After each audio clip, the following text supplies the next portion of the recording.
Indore crime branch ने सिंधी समाज के कुछ लोगों की शिकायत पर सिंधी समाज के ही लोगों पर सोशल मीडिया और व्हाट्सएप के माध्यम से अनलगत टिप्पणी करने वाले 2 लोगों को गिरफ्तार किया है। दरअसल इंदौर क्राइम ब्रांच ने कार्रवाई करते हुए सिंधी समाज के खिलाफ गलत टिप्पणी करने वाले शंकर चेलानी और राजकुमार को गिरफ्तार किया है। दरअसल पूरा मामला यह है कि सिंधी समाज के कुछ लोगों द्वारा क्राइम ब्रांच को शिकायत की गई थी कि सिंधी समाज के ही 2 लोग शंकर चेलानी और राजकुमार छाबड़ा द्वारा सिंधी समाज के व्हाट्सएप ग्रुप मानव सेवा सिंधी समाज और अन्य ग्रुप पर अनावश्यक और गलत बात और सिंधी समाज को आपस में झगड़ा करवाने के मैसेज डाले जा रहे हैं। वहीं पुलिस ने राजकुमार छाबड़ा और शंकर चेलानी पर धारा 336(3), 353(2), 3 और 5 भारतीय न्याय संहिता के तहत मामला दर्ज कर पुलिस रिमांड पर लिया गया। बहरहाल राजकुमार छाबड़ा और शंकर चेलानी द्वारा पाकिस्तानी सिंधियों के खिलाफ टिप्पणी कर रहे थे, लेकिन पुलिस इस बात से इनकार कर रही है। देखिए, यहाँ पर क्राइम ब्रांच में सिंधी समाज के कुछ लोगों के द्वारा एक शिकायत की गई थी, जिसमें कि सिंधी समाज का एक ग्रुप है, जिसके अध्यक्ष हैं पूज्य सिंधी महापंचायत इंदौर के अध्यक्ष हैं लालचंद छाबड़ा जी,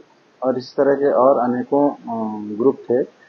इन ग्रुप ने एक व्हाट्सएप ग्रुप बनाया था, मानव सेवा सिंधी समाज। इस ग्रुप में 2 आरोपी गण जिनको अरेस्ट किया गया है, उनके द्वारा लगातार व्हाट्सएप ग्रुप पर वैमनस्यता फैलाने और आपस में शत्रुता फैलाने जैसी मैसेजेस प्रसारित किए जा रहे थे और सिंधी समाज में के बीच में अनावश्यक और अनर्गल बातें लगातार कर रहे थे, जिस पर से इन दोनों अपराधियों के खिलाफ क्राइम ब्रांच में धारा 336(3), 353(2), 3-5 भारतीय न्याय संहिता के तहत प्रकरण पंजीबद्ध किया गया था।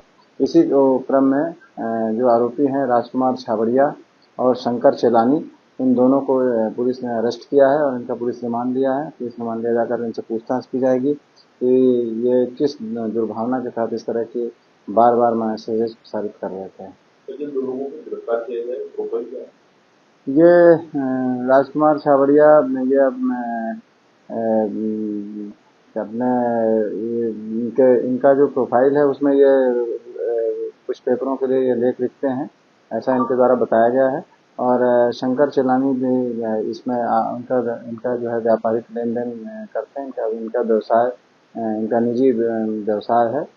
ये दोनों ही सिंधी समाज से भी जुड़े थे, लेकिन अचानक ही पिछले 2-3 महीनों से लगातार ये इस पे अनर्गल बातें लिख करके पोस्ट कर रहे थे, जिससे उनके समाज के अंदर ही काफ़ी वैमनस्यता और हत्या की भावना पैदा करने की कोशिश की जा रही थी, जिसको सभी सिंधी समाजों ने एकजुट होकर के इसकी रिपोर्ट की थी, जिस पर से प्रॉपरली अनुसंधान किया गया। अनुसंधान में जो मैसेजेस देखे गए वो वर्ग संघर्ष बढ़ाने के जैसे लगे, इसी वजह से उनके खिलाफ प्रकरण पंजीबद्ध किया गया और उनकी गिरफ्तारी सुनिश्चित की गई।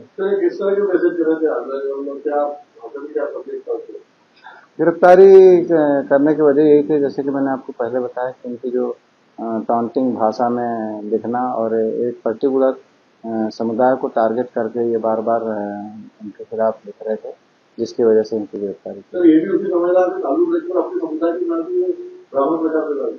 बिल्कुल, ये बाहर प्रांतों से आए हुए सिंधी समाज और यहाँ लोकल में रहने वाले इन दोनों के बीच में बार-बार भ्रम फैलाने की कोशिश कर रहे थे, जबकि इस तरह की कोई भी चीज़ जो यहाँ पर जब इन्वेस्टिगेशन किया गया तो सिंधी समाज में इस तरह की कोई बात सामने आई नहीं, और उनके सबके द्वारा मिलकर के ही इनके खिलाफ में आवेदन दिया गया था। और आवेदन में जब उनके मैसेजेस देखे गए तो उनके द्वारा दिए गए आवेदन सही पाए गए।